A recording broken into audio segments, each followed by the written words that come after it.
Un système de grande culture qui se compose de 12 variétés ou cultures différentes. Un petit tiers, on va dire, de prairies temporaires, surtout à base de luzerne sainfoin.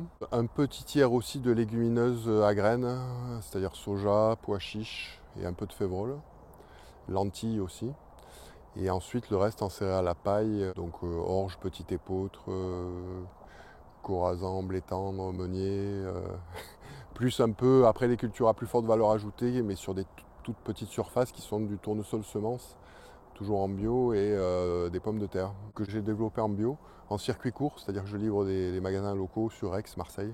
Tout ce qui est légumineuses à graines, c'est-à-dire soja, pois chiches, lentilles et les céréales à paille, ça part en coopérative locale. Et après, les contrats de semences sont des contrats aussi avec des établissements privés ou des coopératives.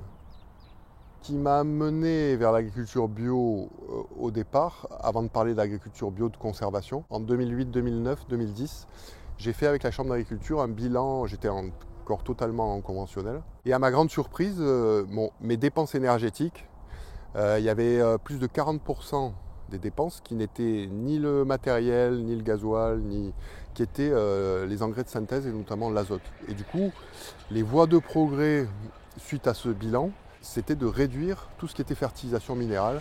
Donc j'ai dit à ce moment-là, pourquoi pas essayer de passer en bio, parce qu'au moins on valorisera les produits au prix du bio de l'époque. J'ai commencé avec 25 hectares au début, et en 10 ans, j'ai mis les 200 hectares en gros sont passés en bio. On sait qu'en bio, on a un petit problème, c'est qu'on a tendance à trop travailler les terres. On sait que c'est pas trop bon pour conserver les sols, donc on essaye de réduire au maximum tout ce qui est travail du sol. C'est pour ça qu'on parle d'ABC. C'est un but vers lequel on essaye d'aller, mais ce n'est pas forcément une science aboutie totalement. Sur la fertilisation, pour pallier au manque d'engrais minéraux, c'est de rajouter des légumineuses qui synthétisent l'azote de l'air. Donc ça se traduit comment? Ça se traduit par à peu près un tiers de cultures de vente qui sont des légumineuses, plus l'ajout d'engrais verts et en plante compagne du blé. Donc ça c'est la première chose. La deuxième chose, c'est l'emploi de fumier de ferme. La troisième chose, c'est que ça fait 4 ou 5 ans qu'on essaye de valoriser des déchets verts frais qui viennent des collectivités. En zone sud, on a un problème de sécheresse à l'automne. Du coup, on a des difficultés pour implanter des engrais verts. En fin d'été, début d'automne, souvent ça ne pousse pas.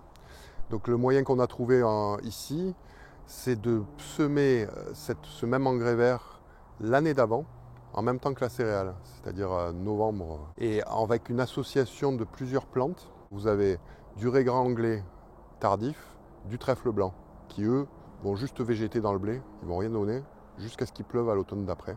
Du trèfle incarnat et de la cameline, eux vont monter dans le blé, donc il ne faut pas se louper sur les dosages pour ne pas être submergé, qui vont grainer. Une partie des graines va retomber par terre et va se ressemer et regermer à l'automne. Donc ça a l'avantage que ça fait une assurance de 40 à 60 euros de coût de semence par hectare, ce qui n'est pas négligeable.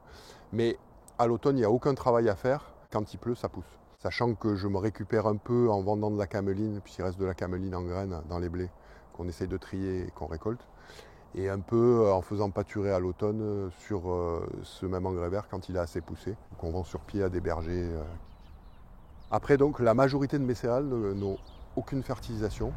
Donc c'est pour une question de rentabilité, parce que le surcoût d'achat extérieur n'est pas compensé du tout par les augmentations de rendement. J'ai paradoxalement aucun problème de maladies fongicides et relativement peu de problèmes de ravageurs. C'est vrai que les cultures qui sont moins poussées sont moins sensibles aux maladies cryptogamiques et aux parasites, hein, ça c'est sûr. Les adventices, ça paraissait être un plus gros problème au départ que ce que ça l'est réellement. Premier levier, ça reste la rotation. C'est-à-dire que quand on part avec des prairies temporaires en départ de rotation, ça permet d'avoir 1, 2, voire 3 ans assez tranquille du point de vue mauvaise herbe. Après, au lieu de vouloir les éliminer mécaniquement, On a tendance à plutôt les remplacer par des plantes compagnes qui prennent leur place un petit peu et surtout qui occupent le terrain. C'est-à-dire que j'ai arrêté de déchaumer entre des céréales et des cultures de printemps et c'est remplacé par ces couverts. Depuis 2018, j'essaye de vraiment avoir une parcelle qui n'a plus jamais été retournée. Et donc c'est un comparatif avec à côté la même parcelle labourée. C'est quand même difficile, c'est-à-dire qu'on a des plantes comme le régras italien et non pas l'anglais, qui prend le dessus. Le meilleur compromis que j'ai trouvé, c'est de rester quand même avec un labour, mais qui est plus superficiel que les labours traditionnels, c'est-à-dire entre 15 et 20 cm, et pas systématique, puisqu'il y a certaines successions de cultures où on peut s'en passer. On s'est amusé l'année dernière à refaire un peu des bilans carbone, et à ma grande surprise, en gros je suis à 1,5 tonne de tonnes équivalent CO2 par tonne de matière sèche produite. Et 1,5 c'est à peu près, ce qui se passe en conventionnel. Ramené à l'hectare, on est plus vertueux, mais ramené à la tonne produite, on est kiff-kiff. Sur 200 hectares, j'ai à peu près les 2/3 qui sont irrigables. On est toujours en irrigation gravitaire ici. J'en repompe une partie en aspersion.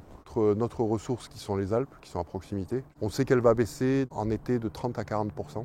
Donc il faut qu'on arrive globalement à réduire notre débit instantané de 30 à 40% à 20 ans ou 25 ans.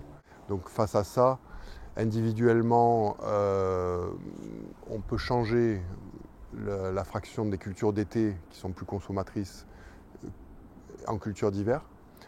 On peut changer aussi un peu, moi c'est ce que j'ai fait, j'ai commencé à mixer l'arrosage gravitaire qui est plus consommateur d'eau que de l'aspersion. Ce qui me satisfait, c'est en ayant 40 ans de recul, c'est quand même cette évolution vers moins de produits qui sont toxiques, une image auprès du public qui s'est améliorée, et des jeunes aussi, puisque j'attire des jeunes stagiaires et autres en étant en bio que je n'aurais pas, donc ça c'est plutôt gratifiant. Après, l'agriculture de conservation, c'est quand même, je pense que c'est la voie vers laquelle il faut aller. Le problème, c'est que j'espère y arriver vraiment avant la retraite, c'est-à-dire arriver à plus labourer, par exemple, avant la retraite, chose qu'on n'est pas encore bien capable de faire, même en s'y prenant à plusieurs.